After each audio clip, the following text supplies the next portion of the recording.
弟兄姊妹平安，今天是2022年的1月18号。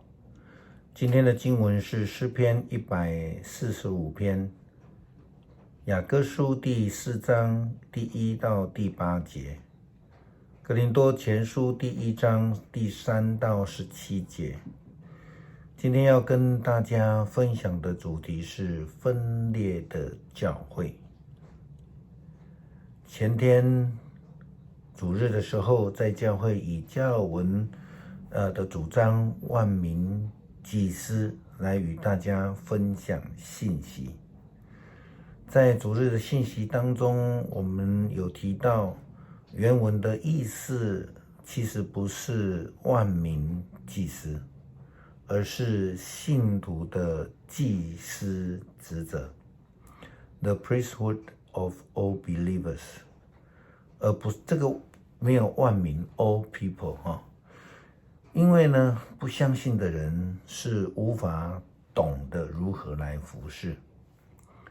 就祭司的职责来看，祭司的工作是为了成为人跟上帝之间的一个复合的桥梁，是一个和平的使者，使人跟上帝的关系重新建立，透过献祭达到一个复合的关系。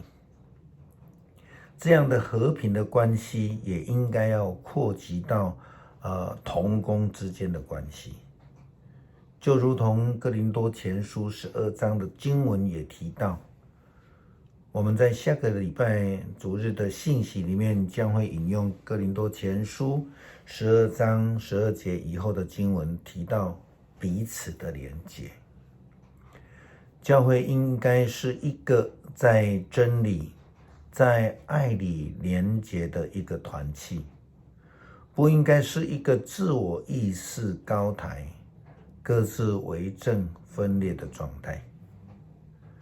圣经将人跟上帝的关系比喻成一个新娘跟新郎的关系，是一个情人的关系，就如同在雅歌书里面所讲的。可以想见，上帝透过先知要告诉以色列人，还有现代的基督徒，人跟上帝的关系是应该要亲密的，是和谐的，也是要忠心的。但是非常可惜的，无论是在福音书的时代，初代教会或是现代因为人文主义高涨的这个今天，个人的意识抬头，缺乏了彼此的尊重，似乎一切都以自我为中心，较多以个人角度来看整体。这个整体其实在讲的就是教会，极少从全体教会观点来看个人，或说个人的呼召。这样的话，其实就很容易造成人跟人之间的摩擦，彼此的伤害。意见较强的人，通常在团体里面就变成一个利刺到处伤人而不自知，甚至认为教会里面，或是说他自己在伸张的是正义，但是却不是上帝的公义。这样的情形其实并不稀奇，除了现代我们看得到，其实早就发生在初代教会哥林多教会里面。哥林多前书第1章的经文一开始，保罗这样说到教会的分裂。这个议题上面他直接的来讲，那我们从现在来回溯到初代教会时期，哥林多教会是一个已经分裂的教会，因此保罗才写信给哥林多教会，他以哥林多前后书来提醒劝勉那些基督徒。教会的分裂通常肇因于人的不够谦卑，不愿意尊重他人，甚至因为自我意识抬头、自视过高所造成的。更重要的，他们把人看得比上帝还要重要。保罗给哥林多教会的书信，除了前面的请安的一段话之外，他劈头就说明了他的目的，也说明哥林多教会的问题，他就直接明讲。可见当时候教会分裂的问题在哥林多教会是非常非常的严重。保罗说：弟兄姐妹们，我奉我的主耶稣基督的名劝你们大家，说话要一致，不可分裂，要团结，有一致的想法，有共同的目标。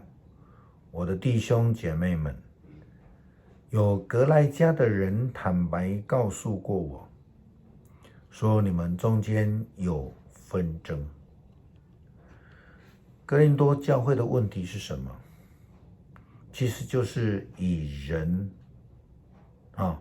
在心目中呢没有了上帝，他们的心目中只有看见那些有恩赐的人。保罗说：我的意思是，你们众说纷纷，有的说我是保罗的人，有的说我是亚波罗的人，有的说我是属彼得的，有的说我是属基督的。保罗进一步这样说道：如果这样子的分法就分裂的教会呢，造成了基督竟被分割了。难道替你们死在十字架上的是保罗吗？你们是奉保罗的名受洗吗？如果牧师来写这一段话，牧师会写：基督竟然又被你们钉一次十字架。教会这些爱纷争的人，竟然成了初代教会福音书里面的祭司、法利赛人、经学士、希律王、比拉多以及罗马兵丁了。每一次的纷争，大声的责备他人，私下纠众、徇私、簇拥支持某个有恩赐的人，这些作为都是让基督再一次的受鞭刑。而这些制造了纷乱的人，他们就是鞭打基督的人。保罗强调，就算一个非常有恩赐的人，也无法代替耶稣基督，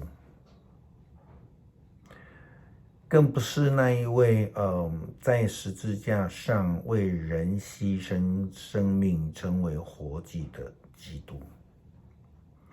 基督徒所要追求的，应该是在基督里面的合一，而不是争先恐后的要纠众支持自己。保罗他自己觉得非常的庆幸，因为他自己并没有为很多人施洗，他也没有喜欢用智慧的言语。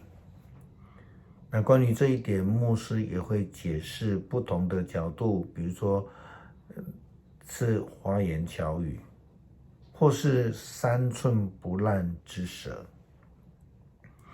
保罗强调自己的呼召不是要为多少人洗礼，要讲多美好的话，而是他的呼召是教导以及传道。基督徒应当把生命的方向调整好，这个方向是向着基督，不是向着人，这样才不会造成教会的分裂，使基督再次受定。我们一起来读诗篇145篇。我的上帝啊，我要宣扬你的伟大。我的君王啊，我要永远感谢你。我要天天感谢你。我要世世代代歌颂赞美你。上主至大，应该大受颂赞。他的伟大无法测量，世世代代都要宣扬你的作为，他们都要传布你大能的事迹，他们要述说你的荣耀和尊严。我要传布你奇妙的作为，人要讲论你可畏的大能。我要宣扬你的伟大，他们要述说你的良善，歌颂你的公义。上主有恩典，充满怜悯，他不轻易发怒，满有不变的爱。他恩待众生，他的恩慈及一切被造物。上主啊，你所造的一切都要颂赞你，你的子民都要感谢你。你要宣讲你主权的荣耀，要述说你的大能。他们要使世人都知道你大能的作为，知道你国度的荣耀和尊严。你的主权永远长存，你要永永远远作王。上主的应许信实可靠，他所做的一切尽都美善。他扶助遭患难的人，他扶起被欺压的人。一切生物都仰望你，你按时把食物供给他们，你丰丰富富的供给他们，满足他们一切的需要。上主的作为都是公义，他所做的都是怜悯。上主亲近所有求告他的人，他接近诚恳求告他的人。他要成全敬畏他的人的心愿，他要垂听他们的呼求，拯救他们。他保护所有爱他的人，但他要消灭那邪恶的人。我要赞美上主，愿一切被造永远颂赞他的圣名。求主帮助我们用你的爱追求真实合一的教会，让我们的眼目不放在人的身上，只有专注在基督，以所有不同的恩赐同心合意的服事，蒙主基督的喜悦。我们这样祷告，是奉主耶稣基督的名求，阿们。